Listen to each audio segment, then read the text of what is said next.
La Final Four nos ha dejado muchos momentos que recordar, pero queremos también analizarlos un poco numéricamente y para eso traemos a LN Data para contárnoslo de forma más detallada de lo que lo podemos hacer nosotros.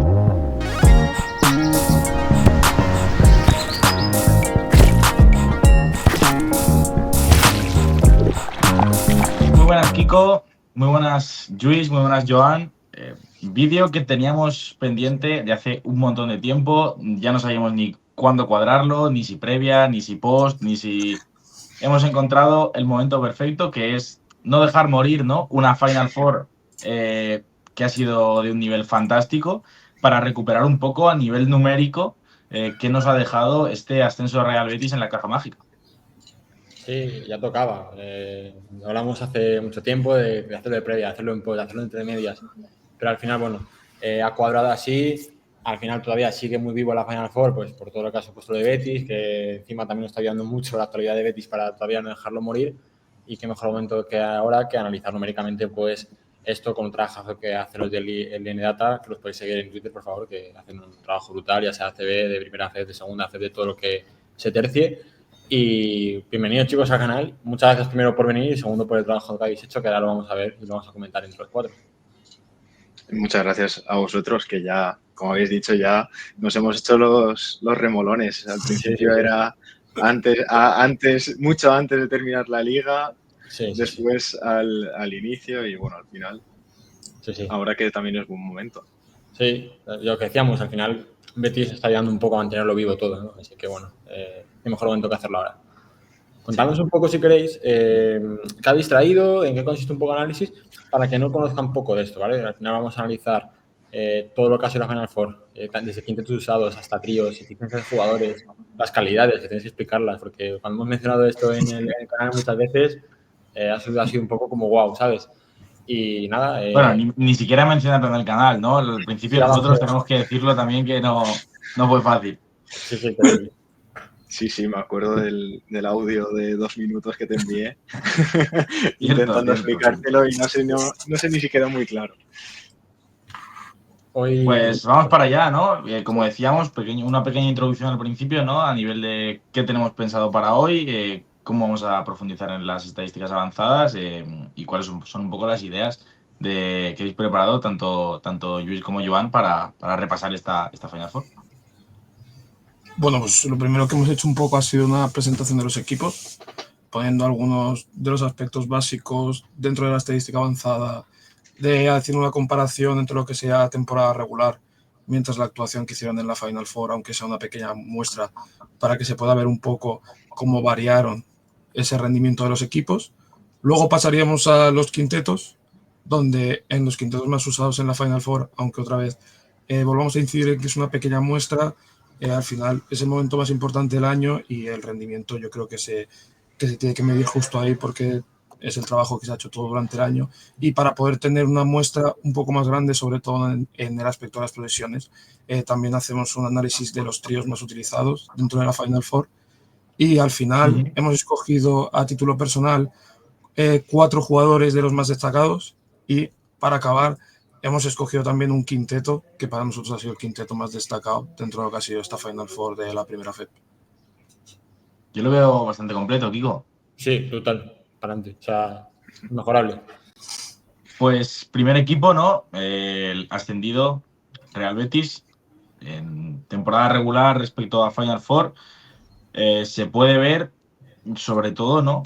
Una subida de ritmo de juego en cuanto a la comparación de lo que es un poco esos dos partidos que le han dado el ascenso y en lo que hemos visto en Liga Regular.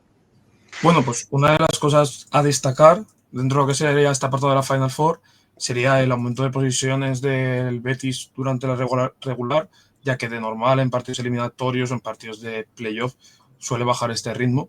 Nosotros contabilizamos las posesiones cuando el equipo que mantiene la bola la pierde. Por ejemplo, si hay un tiro y se falla y se coge el rebote, como sigue con el control, no se cuenta con una posesión. Eso se descontaría, solo contaría cuando el tiro entra, cuando hay rebote defensivo, cuando hay una pérdida, que es cuando el balón cambia de control al otro equipo.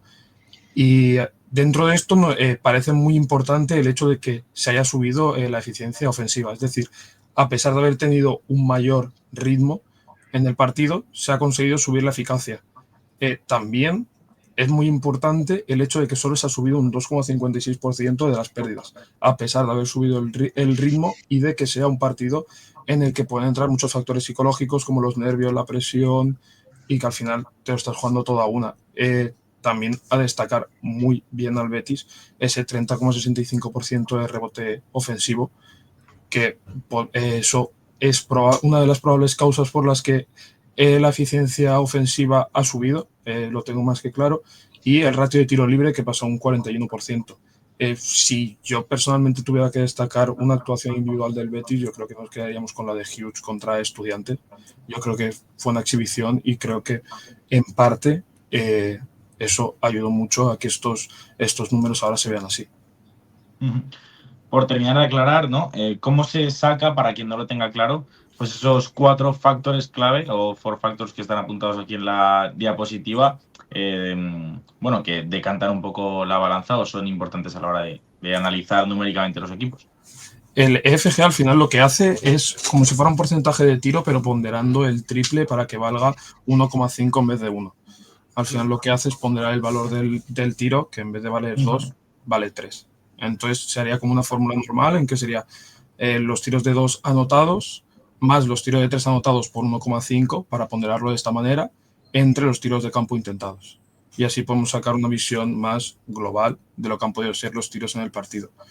Luego el porcentaje de pérdidas es algo tan simple como dividir las pérdidas entre las posesiones que ha hecho un equipo en ese partido. El rebote ofensivo sería los rebotes ofensivos sobre el total de los tiros fallados del equipo, y el ratio de tiros libres sería el total de tiros libres intentados entre el total de tiros de campo intentados por el equipo.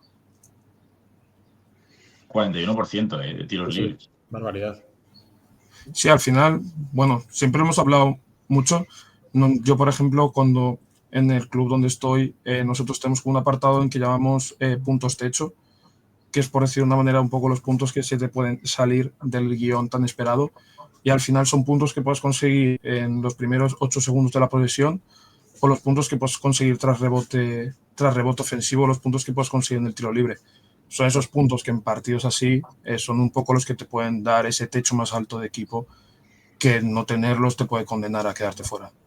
Lo que es sorprendente, Luis, es realmente el tema del rebote que has comentado antes, porque Betis realmente no es el equipo que la Final Four lo tenga más alto, por lo que hemos comentado antes, y aún así fue una de sus claves para ganar. También es curioso un poco en este aspecto. Sí, yo creo que al final ellos lo tomarían como un plan de parte muy importante. Al final volvemos un poco a lo que hablábamos de los factores psicológicos. En un momento en el que los partidos sobre todo están muy preparados, porque al final puedes tener una semana para preparar 1 o 2 rivales como mucho, estos puntos son un poco los que están fuera de guión. Y podríamos poner los puntos por talento, ¿no? Pero los otros son un poco más, puede venir un día sí, un día no, y al final el rebote yo creo que es una cosa de hábitos, una cosa de constancia y de hambre. Entonces yo creo que es un poco uno de los grandes pilares, si no el gran pilar sobre el que se fundamentó la victoria del Betis. Sí, además también has hablado del tema emocional, lo comentamos aquí en el canal, que Estudiantes en ese aspecto como que le pesó muchísimo, y es evidente que Betis, que lidera entre las estadísticas de los 4 factores sobre todo, ahí se comía a Estudiantes en todo el primer partido sobre todo, sobre el factor emocional y atacándolo desde los números, desde los juegos, desde las sensaciones. Sí. Repasando un poco con el resto de equipos, ¿no? Llama la atención, Joan, Real Betis es el que claramente sube en un alto porcentaje de las estadísticas que tenemos recopiladas, mientras que el resto son cosas más puntuales. Fuenlabrada quizá alguna más, pero Estudiantes también se ve bastante bajón respecto a las estadísticas de liga regular, incluso el propio Palencia, ¿no? Sí, lo que decíamos del aspecto psicológico se puede ver, por ejemplo, en que todos los equipos aumentan las pérdidas respecto de la temporada regular. Al final, pues es, como ha dicho Luis antes, es el momento donde te lo juegas todo, donde más presión tienes y donde más quema la pelota. Y ahí Estudiantes, por ejemplo, es el que más lo sufrió. O sea, el que más aumenta y el que tiene un porcentaje de pérdidas más elevado.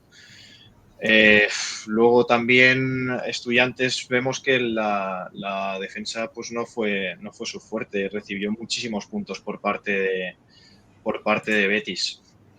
Y al tener los problemas que tuvieron, yo creo que también, sobre todo, Granger, que hizo buen partido en cuanto a números, pero yo creo que en cuanto a sensaciones, al menos para mí, no fue el partido que se podía llegar a esperar de él como estrella de la liga. Es un partido bueno, pero no es muy bueno, como nos tiene acostumbrados. Entonces yo creo que esos puntitos de talento que decía Luis antes igual le faltaron, y cuando te atacan tan bien a ti y tú no defiendes tan bien, necesitas esos puntos para poder hacer frente y poder ganar el partido.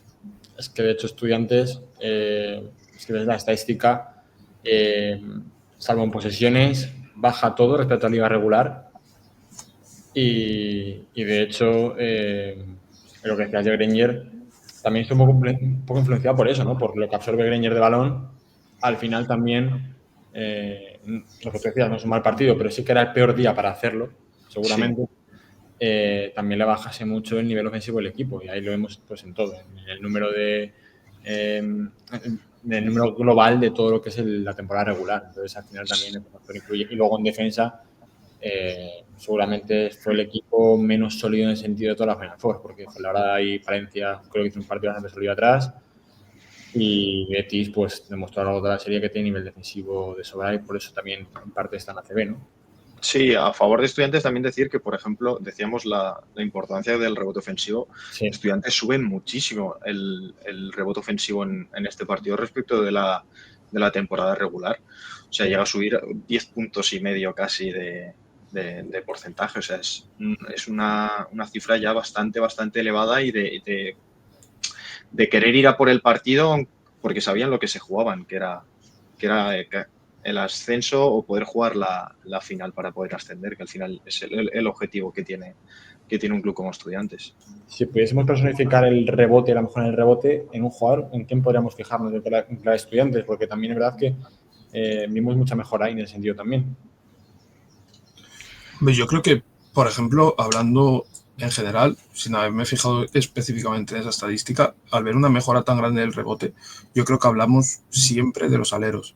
Sí. Son esas personas que pueden cargar el rebote en carrera desde fuera, tal, y al final yo creo que son un poco los que marcan la diferencia en este tipo de partidos. Pues luego mostraremos o mencionaremos por encima un dato, pero por ejemplo la mejora de Alderete sobre Andrić fue una cosa bastante bárbara. Sí. Entonces yo creo que también, si luego entráramos, aunque aún no lo podemos tener, pero si luego entráramos, por ejemplo, en el porcentaje de rebote ofensivo en los quintetos, o cuando Alderete ha estado en pista y cuando Andrić no ha estado en pista, Andrić, perdón, yo creo que la diferencia sería bárbara. Entonces yo creo que gran parte de ese apartado viene en el hecho de esos treses, esos cuatros, esos aleros en general, ¿no? El hambre que puedan tener y cómo cargan el rebote desde fuera, creo que es lo más importante. Y para, bueno, seguir un poquito con el Estudiantes, para mí el dato más preocupante, más allá de quitando la eficiencia defensiva, que, bueno, también es verdad que al final cuando tienes delante a un equipo como el Betis, sí, y tienes delante a un jugador como Omar Hughes en el partido que hizo, yo creo que, bueno, eso son cosas que a lo mejor pueden pasar en días puntuales, pero al final yo veo un problema muy grande en el tema sobre todo de las pérdidas. Al final te vas a un 20%. Un 20% está más cerca de ligas semiprofesionales, como puede ser tercera FEP, que de un equipo de primera FEP, y al final es una cosa que te mata. Son 1 de cada 5 posesiones que no tienes, y eso, bueno, otra vez yo creo que viene mucho con el factor psicológico.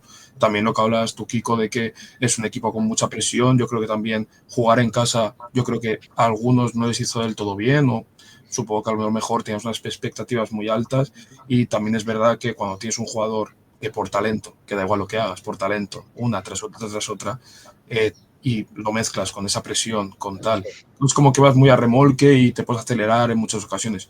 Yo creo que todos vimos pérdidas impropias de gente como Granger o de gente más veterana, y yo creo que también el dato para mí más preocupante dentro de lo que es este partido para mí es el tema de las pérdidas.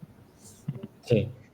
Por zanjar un poco este primer apartado, otra de las cosas que llama muchísimo la atención es el aumento de porcentaje de ratio de tiros libres de Fuenlabrada y Estudiantes, y el bajón también sideral que se queda, bueno, en un 16% de Palencia, que es una cosa que paradójicamente la propia afición de Palencia, por ejemplo, ha reclamado. Eso es.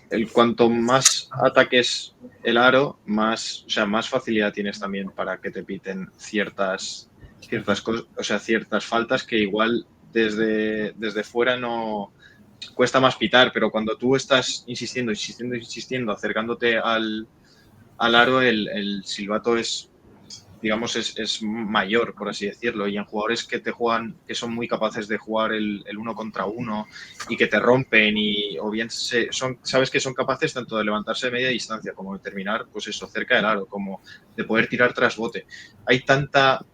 Tienen tanta amenaza los manejadores de, por ejemplo, Betis o Estudiantes, que es inevitable al final también pararlos con faltas. Uh-huh. Pasamos ya al tema de quintetos. Ahí nos detenemos primero en Palencia, ¿no? Y hablamos de uno de los quintetos que más ha llamado la atención. Yo creo que, bueno, el que más ha gustado, sobre todo al espectador neutral, que es cuando han podido coincidir Kankel y Bori en pista, junto a Baulet, Kravlik y Wintering. Pero, bueno, es por ejemplo el primer gráfico que tenemos, pero a nivel estadístico, en cuanto a mejores quintetos, ¿no? Hay otros mejores, ¿no? Bueno, profundizad vosotros, nos quedamos un poco con las imágenes por un lado y luego con la estadística general. Sí.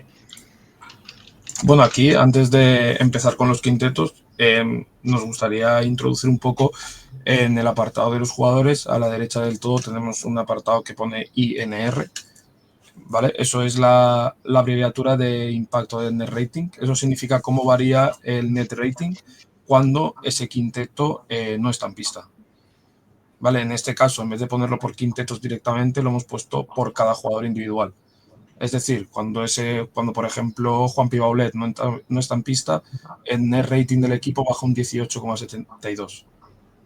Sí, eso sería en la Final Four, mientras que los números que tenemos arriba, que están en color naranja las casillas, serían los números de la temporada.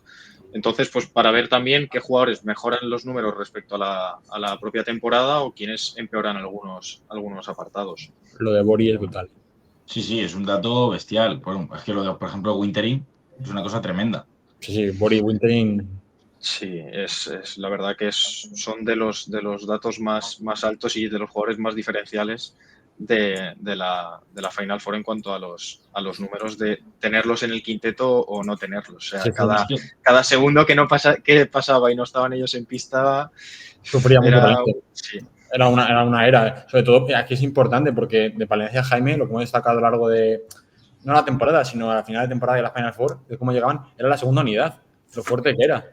Y en este caso, el equilibrio del equipo lo han puesto en la Final Four Winter y Bori. Ha sido, vamos. Sí, a ver, bueno, yo creo que es un dato que deja un poco claro que en citas así, en Final Four así, sí, no es que solo tenga que jugar Wintering, pero sí que te habla un poco de si tienes a un jugador que está rindiendo como está rindiendo Wintering o que está rindiendo como está rindiendo Bori, a lo mejor en otra Final Four se juega el año que viene y estamos hablando de Xabi Orozo, de Kankel en vez de Wintering y de Bori, pero cuanto más puedas apurar los quintetos que te están rindiendo bien, más opciones vas a tener de ganar. Y yo creo que lo que se vio sobre todo, por ejemplo, con Palencia es cuando se le pita la quinta falta a Tobias Bori, el equipo se queda, bueno, en prácticamente inoperancia total. Yo creo que, bueno, es un tema que hablo mucho y creo que pasa en todas las categorías, sobre todo en los partidos importantes, en los partidos en los que va un poco a cara o cruz o a cara de perro, esas eliminatorias así que son más duras y tal. Yo vuelvo a insistir en los puntos de talento, y a mí el factor más importante me parece tener 1 o 2 exteriores con capacidad de generar puntos. Podemos volver a poner otra vez el caso de Hughes ganando casi él solo el partido a Estudiantes. Podemos poner la final que hizo Benítez, que luego fue MVP. Podemos poner el caso ahora de Wintering. Yo creo que al final es lo más importante, porque volvemos a repetir, son partidos donde el scouting está muy trabajado, donde hay muy pocas opciones, donde el nivel de contactos sube mucho, los árbitros obviamente van a permitir más físicamente y creo también que entra un factor, otra vez el factor psicológico no muy grande, del decir, yo puedo estar muy bien y que este tío me meta 2 triples de talento y de repente se ha metido otra vez en partido. O nos hemos metido en partido, está el equipo muerto y de repente 4 o 5 puntos seguidos en 2 acciones aisladas con buenas defensas son cosas que psicológicamente pueden doler mucho a un equipo que puede remontar o a un equipo que ve que se ha desprendido del partido ya.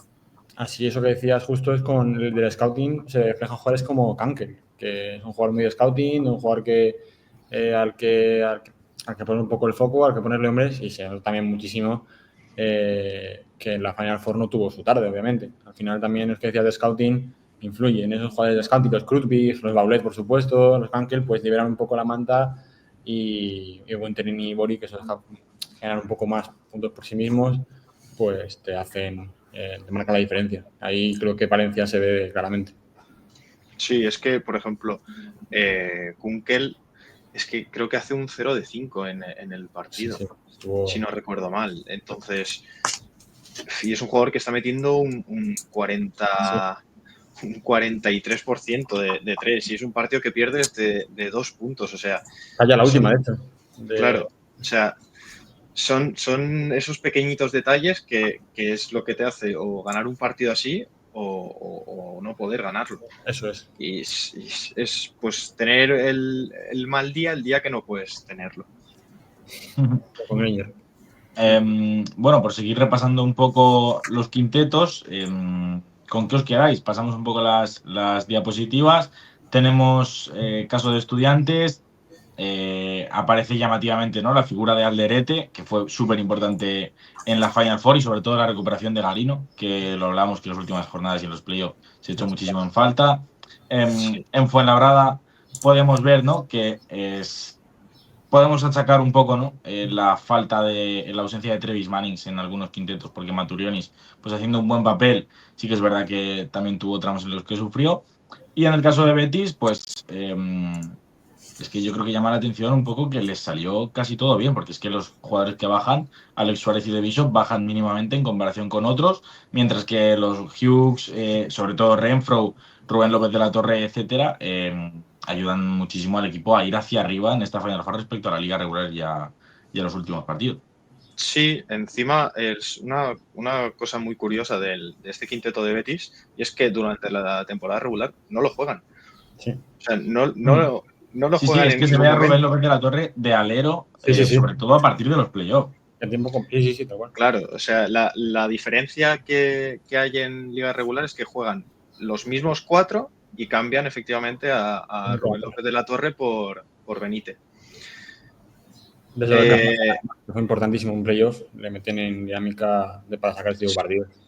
Sí.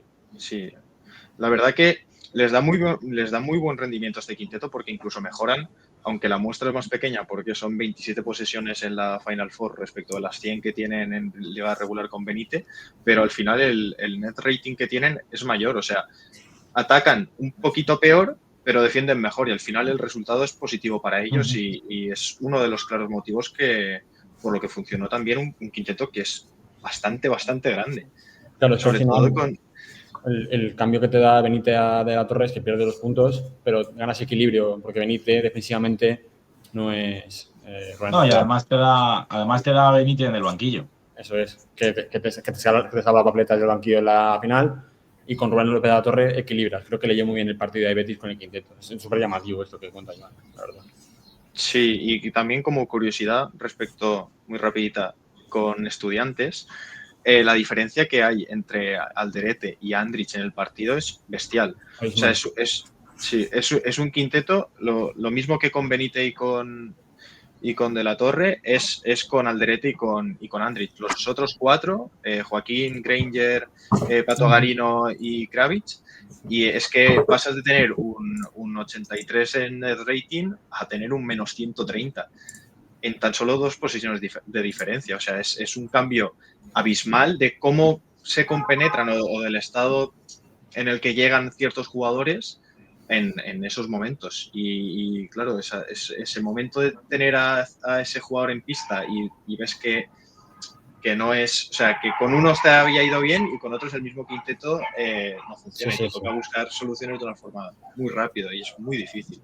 Me llama la atención porque 8 posiciones me parecen pocas, ¿no? Y sobre todo, yo creo que viene un poco justificado a ese cambio que vimos de directamente quitar a Andrich o sea, a Alderete y a Barro juntos y sacar a Andrich y Kravitz y probar muy poco con Alderete y con Kravitz, que quizá era la combinación que más le podía haber dado a Estudiantes, ¿no, Luis? Sí, yo creo que al final, bueno, lo habéis comentado, yo creo que un poco lo que te puede quitar Kravitz en el rebote, volvemos a repetir en que las alas te lo pueden dar. Creo que al final Barro te va a dar un poco más de contundencia, te va a dar un poco más de rebote, aunque probablemente te dé menos puntos en general, sobre todo esos puntos al poste y tal.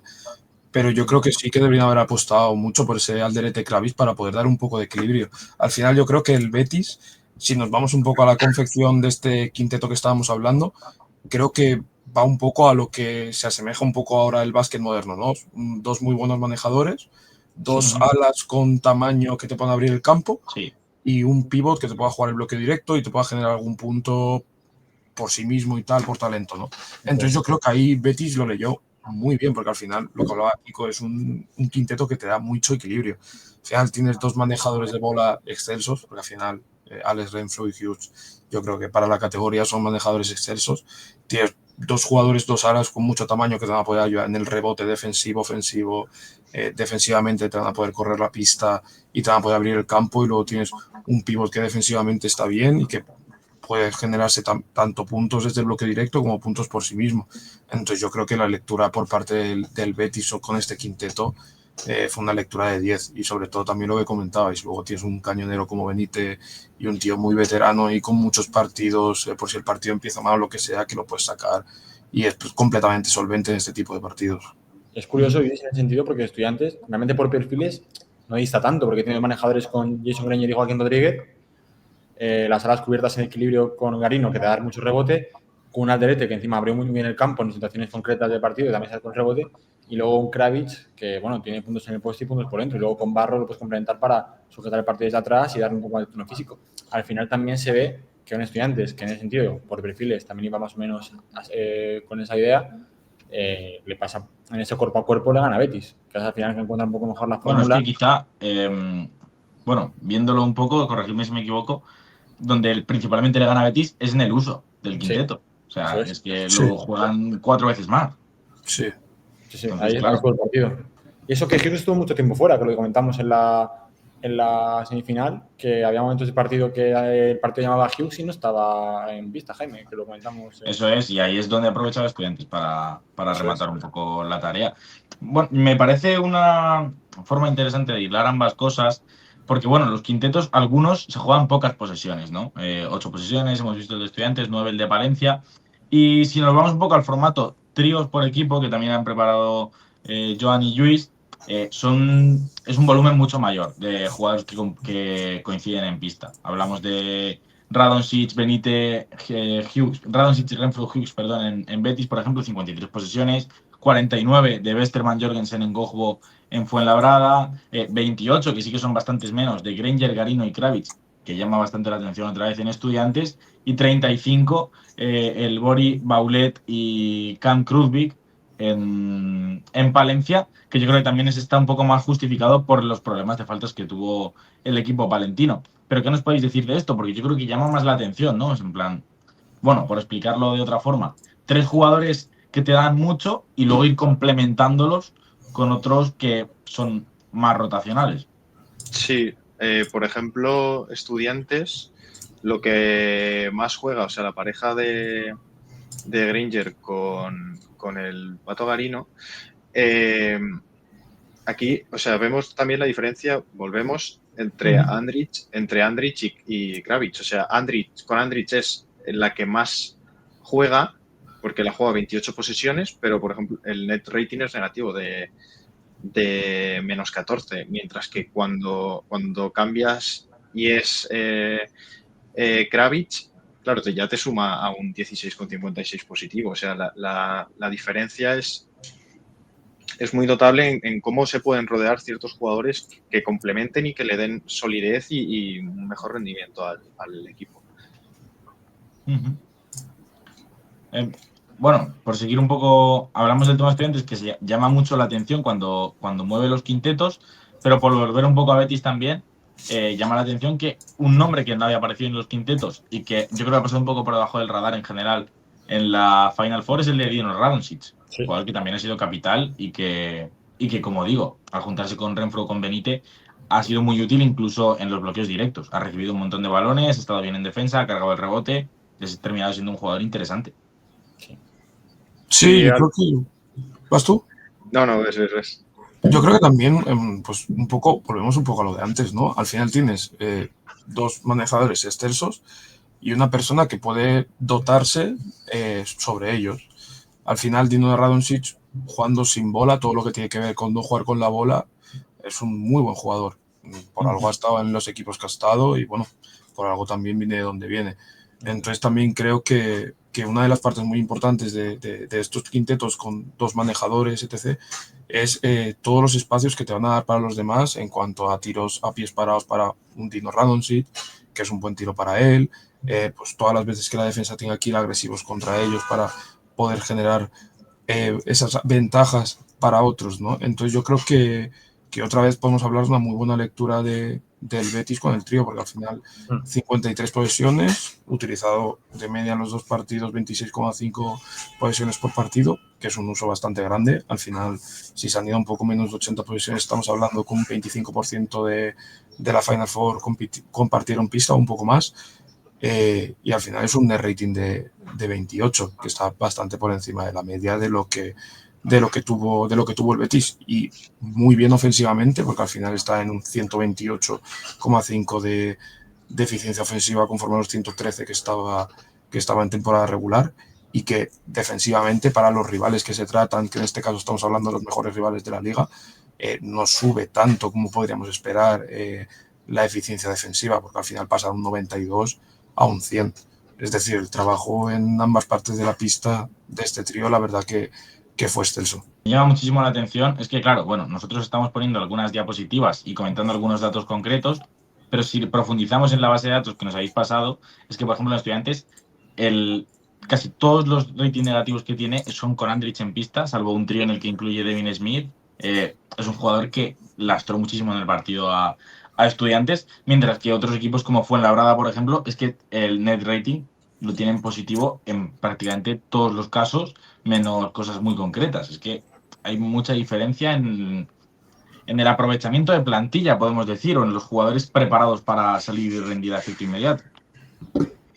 Sí, y yo creo que también va con lo que ha dicho Luis antes. O sea, yo creo que a estudiantes en general la presión de volver a tener la Final Four en casa, yo creo que le vuelve a pasar factura. Y en general, tanto a jugadores como al entrenador a la hora de tener la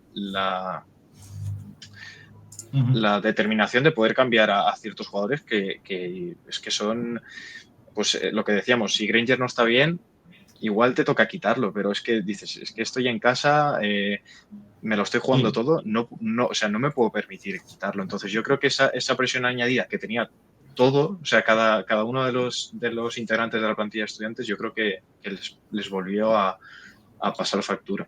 Y yo para acabar, si puedo, por favor, para acabar, porque, bueno, los dos equipos que al final pasaron y que más cerca se quedaron de subir a la Liga Andesa, al final siguen un patrón los tríos. Y vuelvo a repetir otra vez, la importancia de los dos manejadores y otra persona más en pista como personas más utilizadas. Al final, en Fuenlabrada tienes por fuera a Westerman y a Jorgensen, quitando luego el papel que se hizo en Wobo, que yo creo que fue, vamos, para mí personalmente el nombre de la Final Four. Sí. Pero luego al final tienes en Betis que sube, hablamos otra vez de Ray Floyd y Hughes. Y en cambio en el Estudiantes solo tienes un manejador, ¿no? Que es Jason Granger. Y luego en el Palencia solo tienes un manejador, en este caso, que es Tobias Borg. Entonces, no sé, yo creo que esos patrones también, a la hora de cuando llegan estos partidos a ajustar la rotación y tal, creo que se tiene que que se tiene que tomar muy en cuenta el tema de antes de hablado del scouting y tal, que cuando un patrón yo creo que se sigue tantas veces, suele ser por algo. Y luego habéis preparado jugadores de los que tenernos a hablar en cuanto a calidades y en cuanto a, bueno, rendimiento directo en lo que es la Final Four. Tenemos 4 nombres propios, a dividir como vosotros queráis, explicar un poco qué es eso de las calidades y qué también hablan de estos 4 nombres que tenemos aquí como grandes destacados de la Final Four. Al final, lo que hemos puesto en estas diapositivas, pues no deja de ser una diferenciación en el rating ofensivo, defensivo y en el NATE que hay tanto en liga regular, en playoff y en Final Four. Son las 3 divisiones que hemos hecho. Después también, mediante ir hilando datos, pues nos lleva a que pues cada jugador nos sale que juega en una determinada posición. O sea, que dividimos entre manejadores de bola, entre alas y entre gente grande. Vaya. Pues entonces, a partir de ahí, Luis, cuéntanos un poco, pues hablamos, por ejemplo, lo primero que tenemos en mente, Mark Hughes, qué significan estos datos y qué también hablan del que ha sido, pues probablemente, sobre todo a nivel cierre, el mejor jugador de la categoría o el más determinante. Bueno, pues al final aquí abajo tenemos, ahí podéis ver las calidades, que antes decís que habéis hablado ya en el canal ya alguna vez. Al final es un poco una métrica para poder evaluar a un jugador en todos los ámbitos del juego y poder ponerlo en contexto con los jugadores de su liga en este caso. ¿Vale? Entonces tratamos tanto promedios como totales, como ratios, como estadísticas por minuto. Bueno, también entrarían porcentajes y otras cosas. Por ejemplo, una de las cosas que se puede medir en algún apartado, en el apartado de tiro libre, por ejemplo, son los tiros libres que el jugador tira por cada falta que recibe. ¿Vale? Por poner unos ejemplos de lo que podría ser esto. Entonces, al final lo que hacemos es que la calidad 100 es el mejor jugador dentro del grupo analizado, es decir, dentro de la liga en la que estamos mirando. Y así podemos tener un contexto total sobre lo que es ese jugador en la liga. Al final, la media de calidad sería la media de todas las calidades sobre el total de la liga. Y a partir de ahí podríamos sacar los mejores jugadores. Entonces, dime. No, que hay que decir que los 3 datos que hay abajo de posición de calidad, media calidad y percentil medio son los de liga regular, porque la muestra de la Final Four es muy corta. Pero sin embargo, las calidades y los percentiles sí que están hechos tan solo de los jugadores de la Final Four. Bueno, aquí tenemos a Mark Anthony Hughes, que podemos decir que fue el gran nombre de la Final Four, sobre todo en la jornada de las semifinales, donde podemos ver, bueno, que durante la temporada regular, según nuestra métrica, fue el jugador 12 de la liga, pero sí que a destacar, por ejemplo, que en la Final Four, al final, en la calidad, en el effective field goal que hemos comentado antes, que era la métrica que ponderaba también el tiro de 3, al final es el mejor, es 100 sobre 100. Y al final yo creo que esto es importantísimo cuando hablábamos de que son partidos cerrados, partidos a cara o cruz, a cara de perro, en el que al final tú estás jugando todo a una bala. O sea, no puedes fallar. Y yo creo que en este caso fue el que menos falló. Al final podemos ver como en unos partidos en los que supuestamente la eficiencia ofensiva debería bajar por los factores psicológicos que ya hemos comentado bastante antes, el scouting y todo eso, al final con el jugador en pista tiene 110 de eficiencia defensiva, que al final nunca había estado tan alto durante la temporada.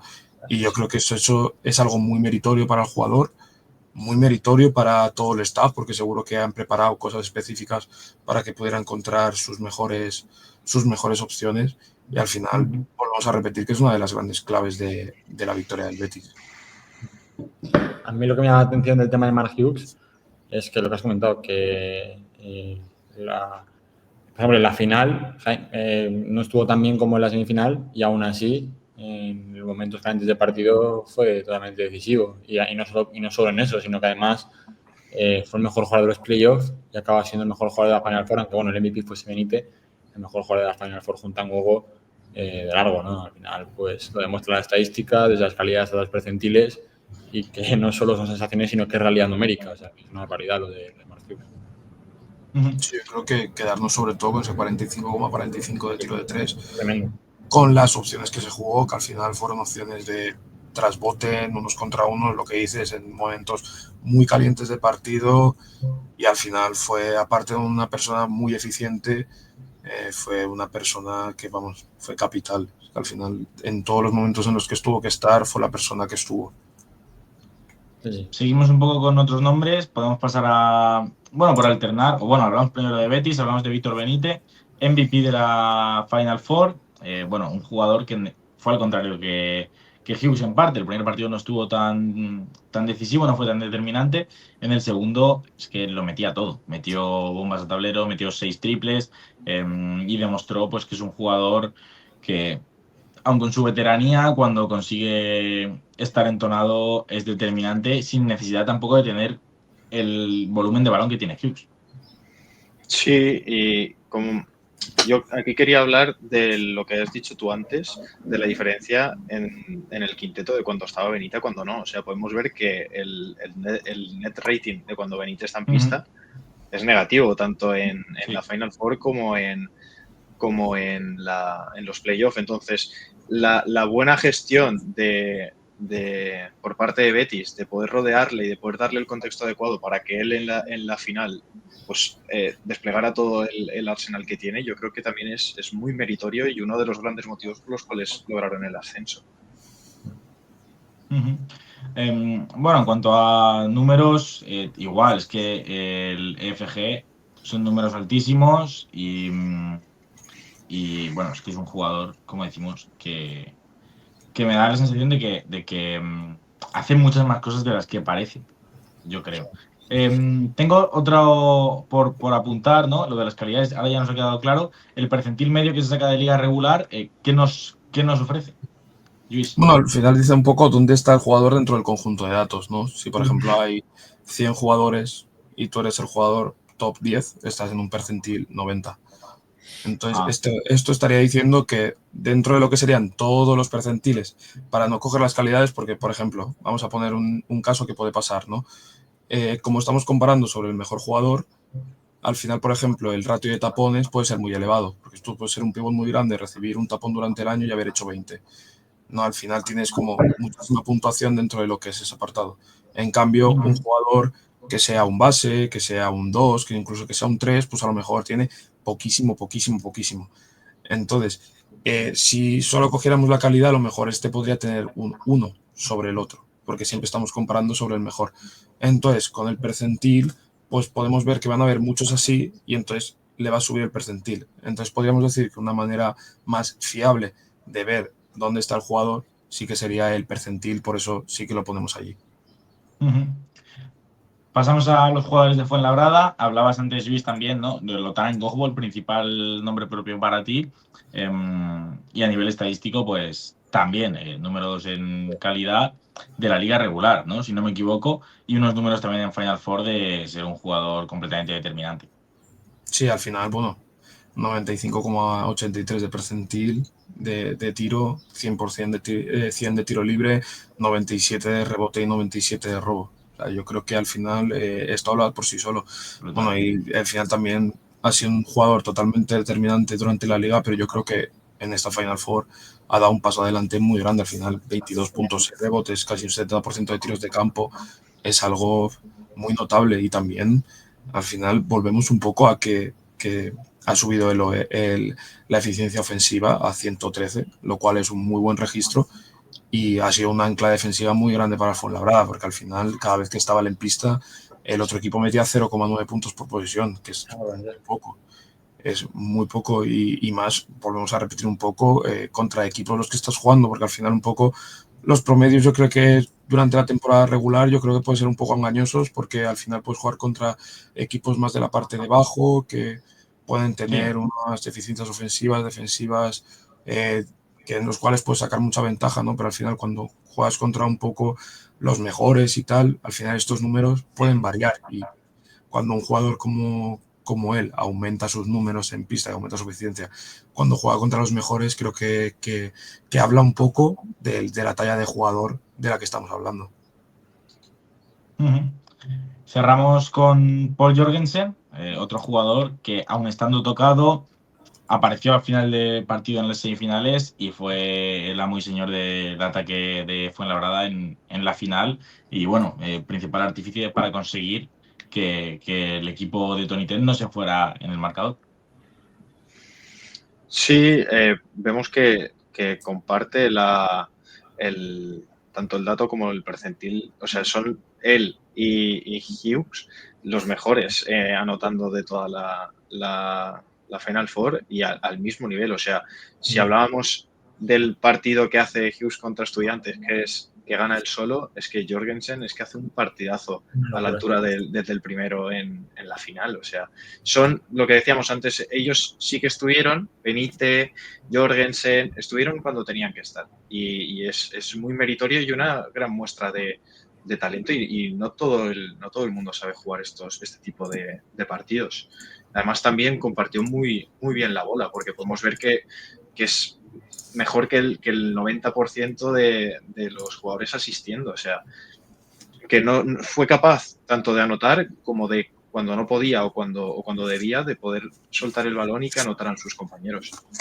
Es que de hecho la final de Jorgensen fue mejor que la de Hughes, realmente. O sea, en cuanto a sostener al equipo, mantener también el partido, fue mucho más diferencial que Hughes. Era que Hughes no con toda la serie de Final Four, pero el nivel de Jorgensen creo que fue tremendo y la estadística es que ha sido mala, es una barbaridad verlo desde el principio hasta el final.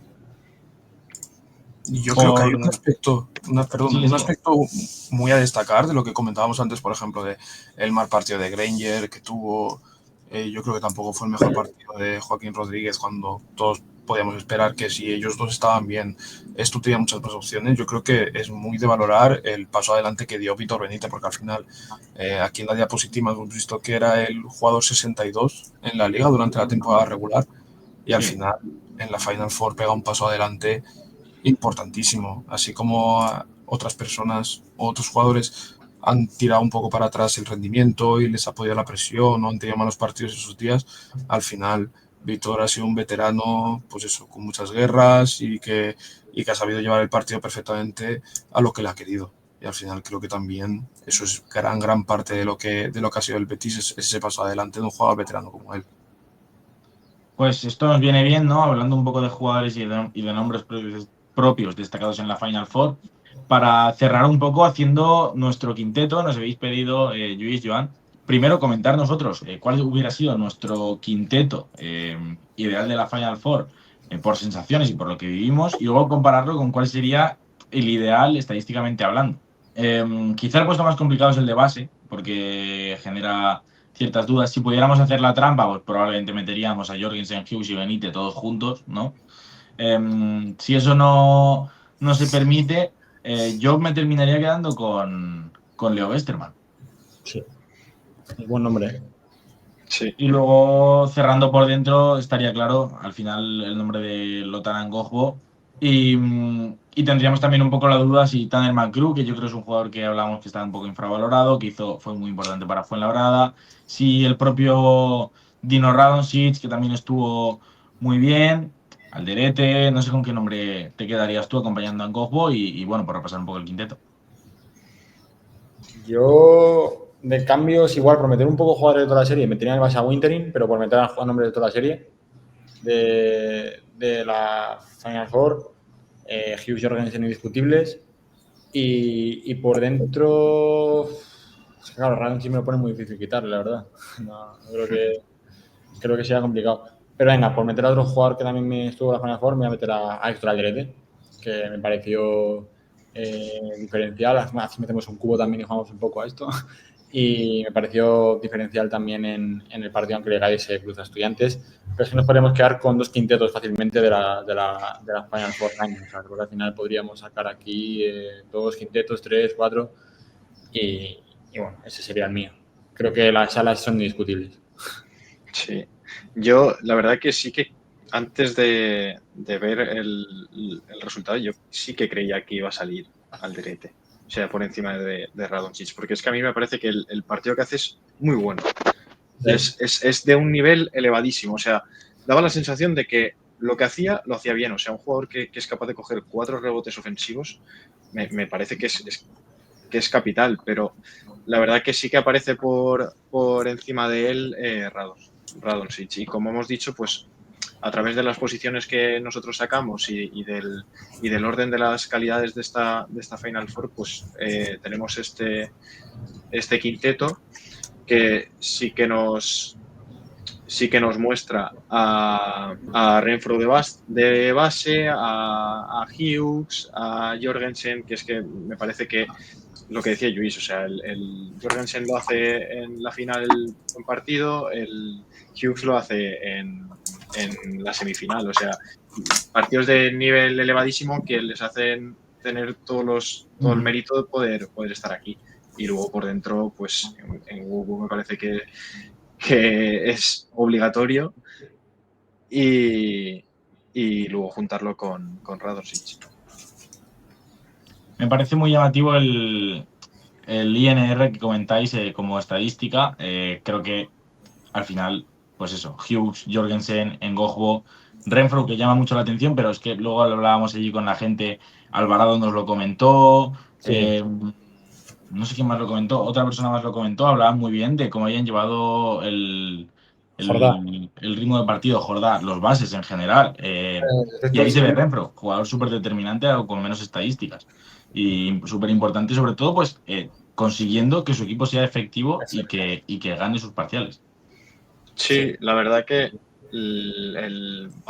vemos que la mayoría de jugadores aumentan las prestaciones respecto a la liga regular, pero vemos que baja en el triple de un 50 y con 52 a un 45 con 45. O sea, son números elevadísimos y cuando baja Renfro en el base, o sea, en los puntos que mete, pues, si no los metes tú, pero eres capaz de distribuir y de que el equipo juegue como tú quieras que juegue, ahí tienes el impacto que tiene el que él esté en pista. Pues no sé si tenéis algo más que comentar, Luis. Yo, así ya por acabar con este quinteto que estábamos comentando, un poco lo que decía Joan, yo creo que, y lo que comentáis también vosotros, yo creo que es muy importante al final poder tener un manejador que pueda más tener el tiempo del partido, ¿no? Y otro manejador que pueda ser más el ejecutor. Yo creo que al final una de las cosas que hizo muy bien Betis es que Hughes se dedicó a ejecutar. O sea, al final, a los mandos de la nave estaba Renfro en la mayoría de los casos. Y aquí lo podemos ver, por ejemplo, baja 7,5 puntos por partido la eficiencia. Al final es menos de lo que tiene en temporada regular. Mientras que Hughes al final lo sube a 20,5. Yo creo que al final el plan de partido de Betis fue de que Renfro llevara el ritmo de partido que ellos querían, porque yo creo que eran conscientes de que era una persona que podía estar totalmente capacitada para hacerlo. A partir de aquí, que Hughes fuera el jugador más ejecutor y luego lo fuera Benítez, creo que son perfiles menos amasadores de bola, pero sí que pueden ser mucho más efectivos a la hora de ser ejecutores. A partir de ahí, gente que le rodeara. Hemos hablado antes de López de la Torre, hemos hablado ahora también de Radonjic, y bueno, al final yo creo que el resultado avala todas las decisiones hechas por el staff. Y al final también lo que tú decías, aparte de complementarse, porque si no tienes a Renfro, tienes para que te lleve el tiempo de Jektovic, que la lleva muy bien también a lo largo de toda la final de temporada, y como ejecutora de Benítez, incluso complementar Benítez con Hughes y ganar doble ejecución y darle un poco más de balón a Hughes en ese sentido para descansar a Renfro. Yo creo que también la importancia de Betis ha sido la capacidad de complementar sus perfiles exteriores, que al final todos han podido cuadrar en esos roles. Ha sido de interés importante. Pues no sé si tenemos algo más que comentar, Joan, Luis, o cerramos por aquí. Un repaso bastante extenso y que yo creo que ha tocado un poco todos los palos de lo que es la versión estadística, lo que no se ve de la Final Four. Kiko, por nuestra parte, como decimos, pues agradecer a LN Data por facilitarnos otra. Bueno, creo que me repito un poco en ese sentido, pero creo que es muy interesante porque al final a nivel estadístico nosotros, pues siendo claros, en muchas cosas no tenemos ni idea y ves las estadísticas y ves los números y muchas cosas te cambian un poco la visión, ¿no? Te das cuenta de cosas que a lo mejor ves en el partido y no te das cuenta. Eso es. Así que por nuestra parte, Kiko, si no tienes tú tampoco nada más que añadir. Yo agradecer el trabajo que han hecho ambos. Desde luego. Una barbaridad. Bueno, por supuesto, todas las imágenes que habéis visto en el vídeo son cortesía tanto de Lluís como de Joan. Nosotros no tenemos nada que ver en este caso. Y todos los números, por supuesto, también, con lo cual nos han hecho el trabajo facilísimo para hacer un vídeo súper interesante. Por nuestra parte, Lluís y Joan, otra vez, agradeceros muchísimo vuestra presencia, vuestra ayuda, vuestro trabajo y nos vemos en próximas veces. Encantados de estar aquí otra vez. Nos vemos en la próxima, esperemos que os haya gustado. Dejadnos en comentarios un poco qué opináis de todos estos números sobre la Final Four y bueno, y qué estadísticas a lo mejor a la gente que lo ve le interesaría repasar para poder hacer otro vídeo más adelante o de cara a la temporada que viene. Nosotros de momento lo dejamos por aquí y nos vemos en la próxima. Un saludo a todos. Chao. Chao.